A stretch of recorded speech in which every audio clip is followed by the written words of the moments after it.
Capítulo 1.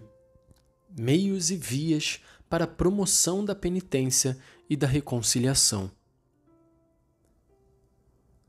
Para promover a penitência e a reconciliação,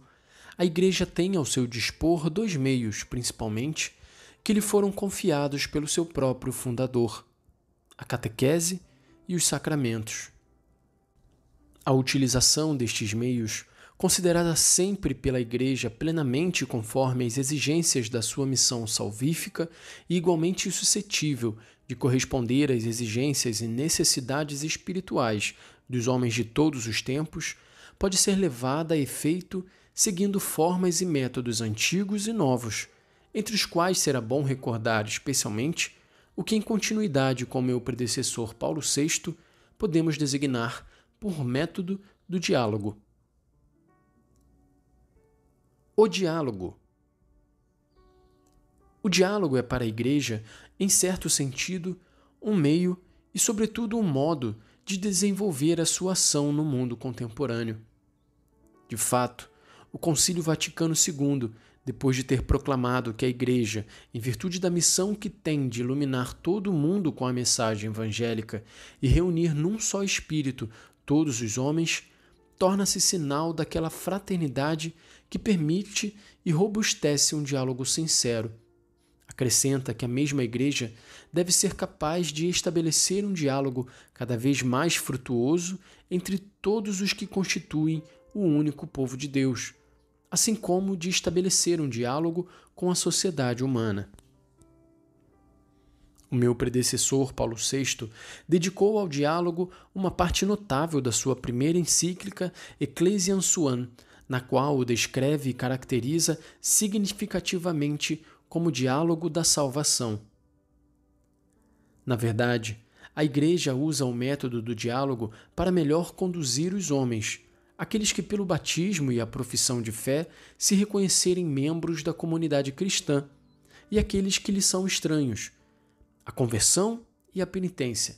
pelos caminhos de uma profunda renovação da própria consciência e da própria vida, à luz do mistério da redenção e da salvação, realizadas por Cristo e confiadas ao ministério da sua Igreja. O diálogo autêntico, por conseguinte, tem em vista, antes de mais, a regeneração de cada um, mediante a conversão interior e a penitência, sempre com profundo respeito pelas consciências e com a paciência e o processo gradual requeridos pelas condições dos homens do nosso tempo. O diálogo pastoral, em vista da reconciliação, continua a ser hoje uma solicitude fundamental da Igreja em diversos âmbitos e a vários níveis. Antes de mais, a Igreja promove um diálogo ecumênico, ou seja,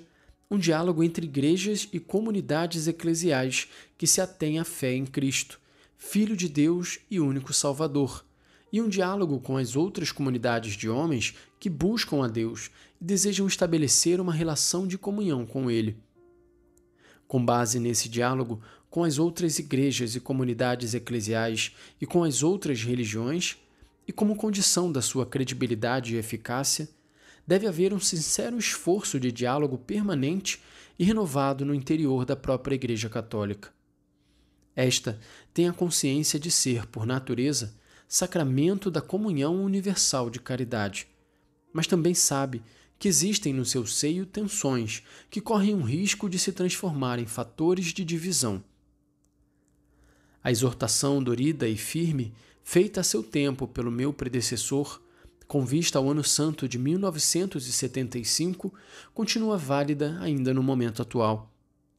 Para se obter a superação dos conflitos e fazer com que as normais tensões não resultem nocivas para a unidade da Igreja,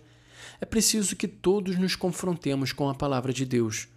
e, postas de parte as próprias maneiras de ver subjetivas, procuremos a verdade onde ela se encontra, ou seja, na mesma palavra divina e na interpretação autêntica que dela nos dá o magistério da Igreja.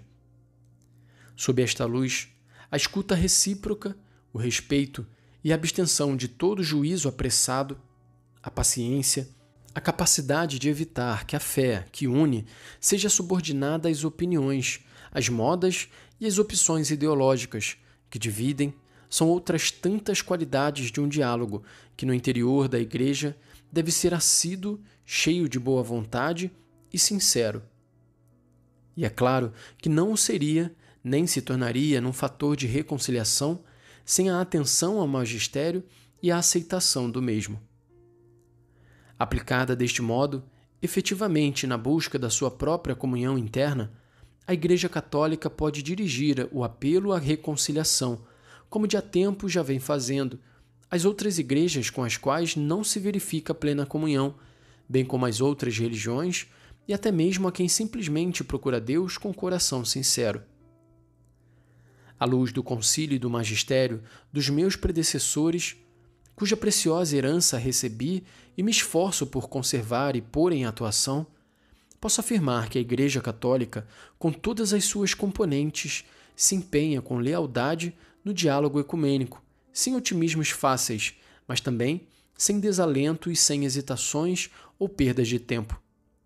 As regras fundamentais que ela procura seguir nesse diálogo são, por um lado, a persuasão de que somente um ecumenismo espiritual, ou seja, fundado na oração comum e na comum docilidade ao único Senhor, permitirá corresponder sincera e seriamente às outras exigências da ação ecumênica. E, por outro lado, a convicção de que um certo irenismo em matéria doutrinal e, sobretudo, dogmática poderia talvez levar a forma de convivência superficial e não duradoura, mas nunca aquela comunhão profunda e estável que todos desejamos. Chegar-se-á a esta comunhão no momento em que a divina providência quiser, mas para se chegar lá, a Igreja Católica, pelo que lhe diz respeito, sabe que deve estar aberta e sensível a todos os valores verdadeiramente cristãos, que promanam do patrimônio comum e se encontram também entre os irmãos de nós separados.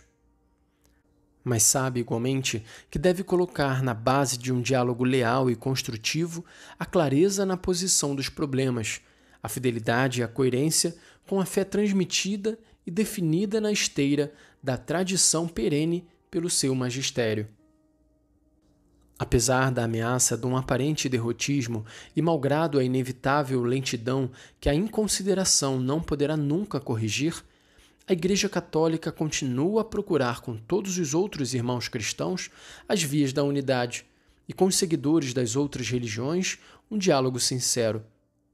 Que este diálogo interreligioso possa fazer chegar pelo menos à superação das atitudes de hostilidade, de desconfiança, de mútua condenação e, quiçá, de mútuas invectivas. Nisto está uma condição preliminar para que possamos encontrar-nos, pelo menos na fé num Deus único e na certeza da vida eterna para a alma imortal. Que o Senhor faça, em particular, com que o diálogo ecumênico leve a uma sincera reconciliação centralizada em tudo aquilo que já possamos ter em comum com as outras igrejas cristãs.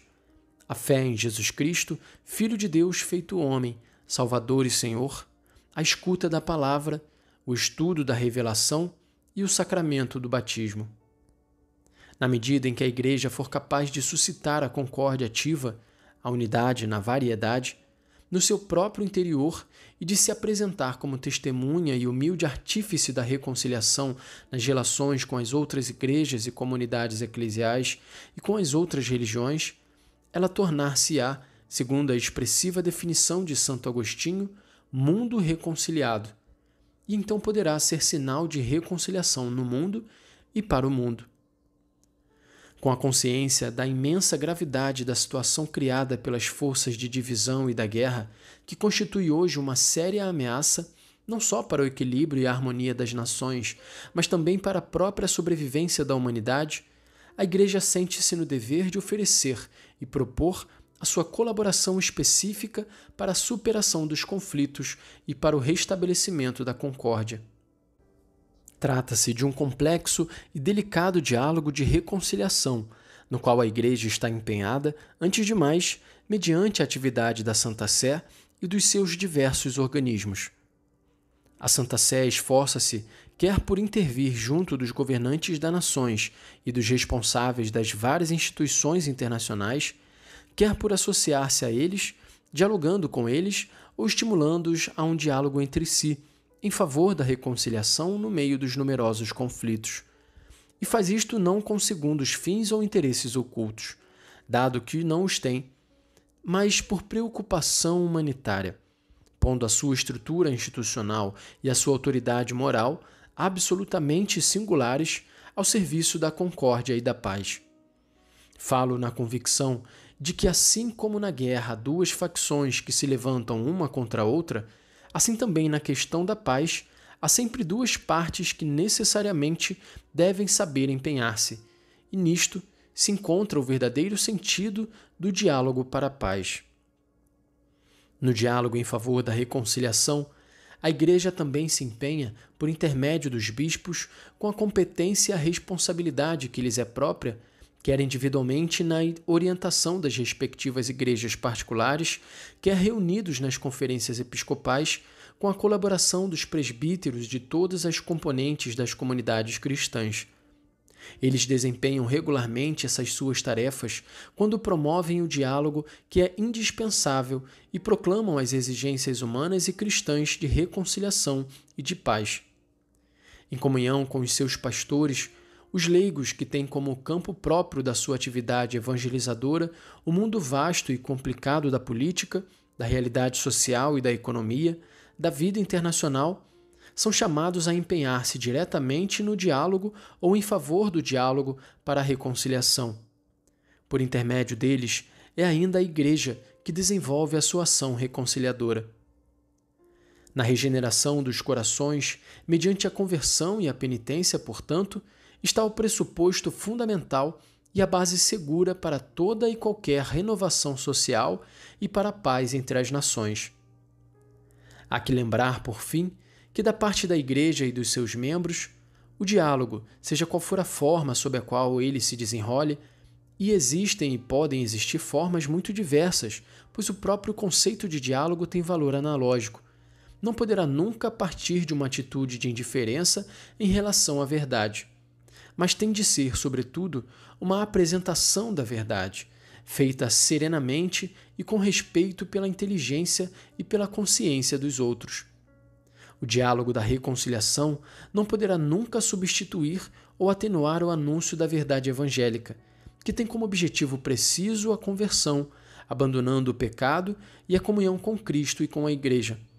mas deverá servir para a sua transmissão e realização através dos meios deixados por Cristo à Igreja para a pastoral da reconciliação, a catequese e a penitência.